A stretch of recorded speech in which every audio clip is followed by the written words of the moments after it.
Baš volim jako raditi u Sloveniji. Zašto? Pa ne znam, ono, malo...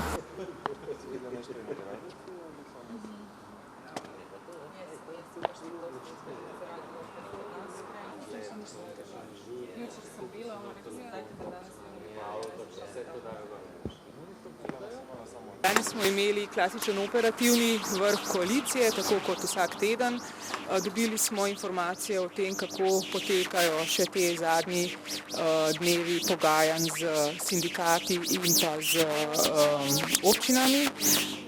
Dobili smo, da je možnosti za iskanje kompromisa samo še zelo malo, vendar pa smo na stališču, da je potrebno v resnici na vseh straneh vložiti skrajne napore za to, da do kompromisa in do dogovora pride, ker je to izjemno pomembno za neko enotnost in pa tudi finančno stabilnost in popotnico za naslednji 2 proračunski leti tudi v tem oziru. Nekaj odprtih zadev ostaja tudi še v povezavi z tem, kdo in na kakšen način bo v nadalje skrbel za vodovarstveno, bi rekla, za vodovarstvo v državi. Veste, da vsakič, ko so poplave, so težave in da država nima, glede na obstoječo ureditev, ustreznega načina, kako finančno zagotavljati vodovarstveno oskrbo, tako da v zvezi s tem je tudi še nekaj odprtega. Potem pa smo bili obveščeni seveda tudi o aktualnih razmerah v zvezi z begunsko oziroma migrantsko krizo, o morebitnih scenarijih, ki jih gre pričakovati in o tem, kakšni bodo oziroma so možni ukrepi glede na pač to, kako se bodo ti scenariji tudi odvili.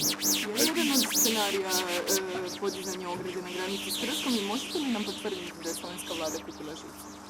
Eden od scenarijev seveda je tudi ta, da bo potrebno zaradi obvladovanja toka migrantov postaviti določene tehnične ovire, ne z namenom, da bi se zapirala meja, ampak predvsem z namenom, da se obvlada ta tok migrantov. Koliko bo te ograje in pa ali drži, da so prvi koluti te famozne žice, pravzaprav bodeče žice, že v Sloveniji?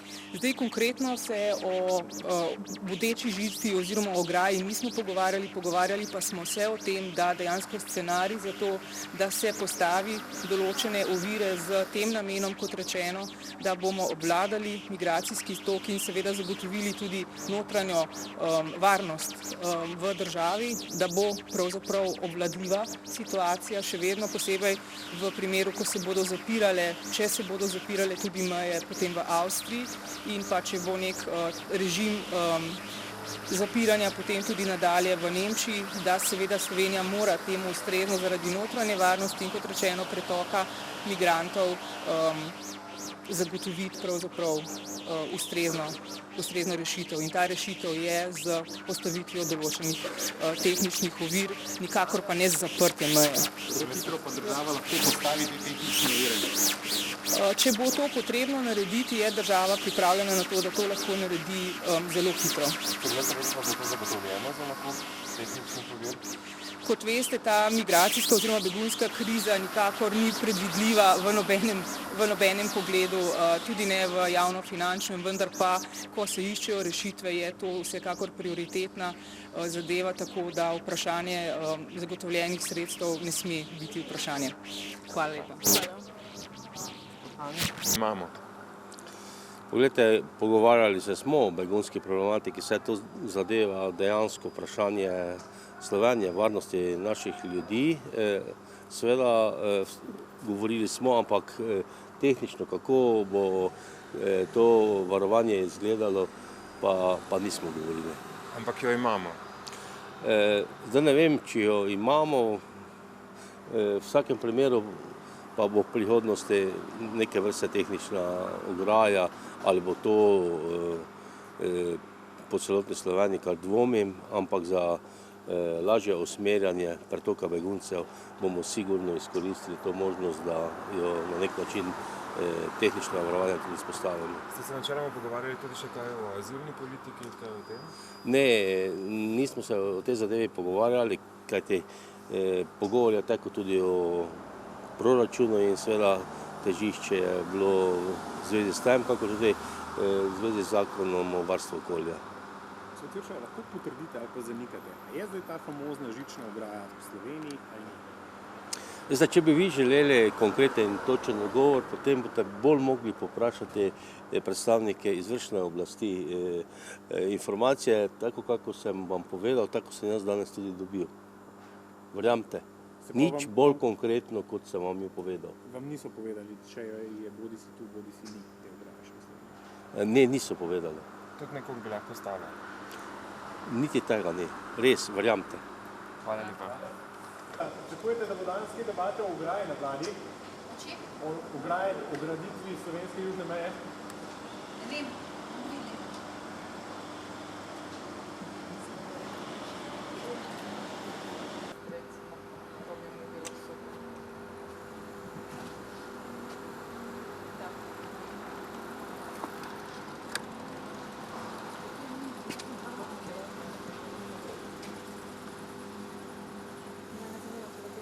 Po 12.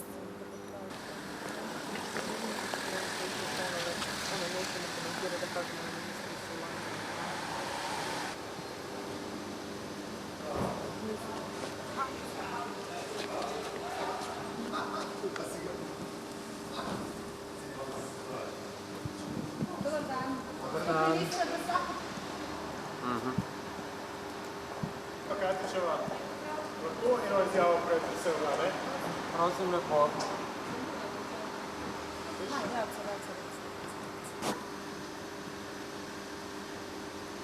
Gospod minister, lahko eno izjavo pred vse vlade?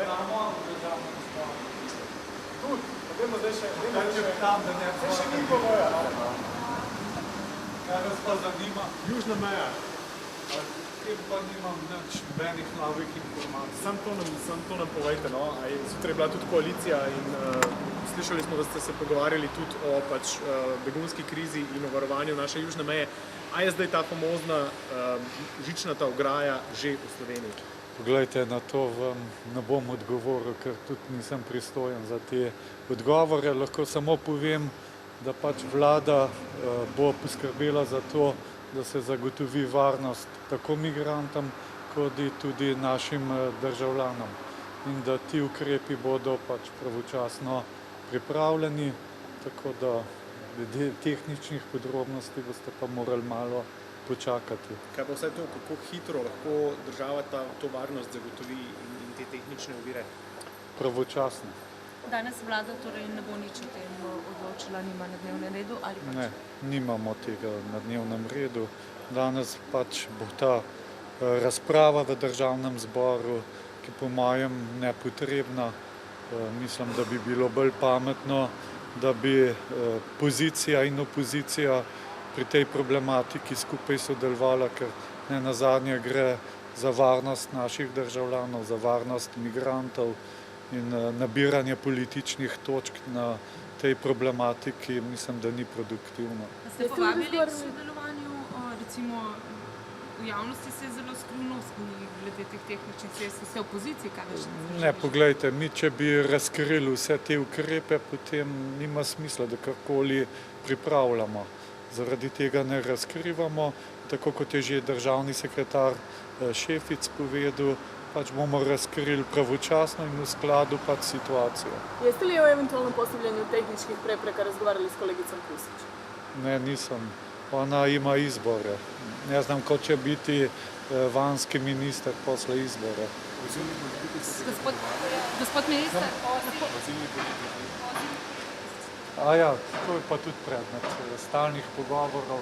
Tukaj pripravljamo pač v tem trenutku pregledujemo ustreznost naše zakonodaje, če je kakšna pomanjkljivost glede na te nove okoliščine. Če se bo to ugotovilo, bomo tudi pripravili ustrezne spremembe tega zakona. Sedaj je še preuranjeno, da bi karkoli komentiral v zvezi s tem. gospod minister, zakaj če lahko? Nazadnje ste rekli, da je to stvar nadzornega sveta, ki je novo upravo izbral, pa me zanima komentar na včerajšnjo izjavo poslanca vašega gospoda Gantarja, ki pravi, da se ne more lastnik, torej vlada, sprenevedati, da za to imenovanje ni vedel in da nanj ni imel vpliva. To je precej nenavadna izjava našega poslanca.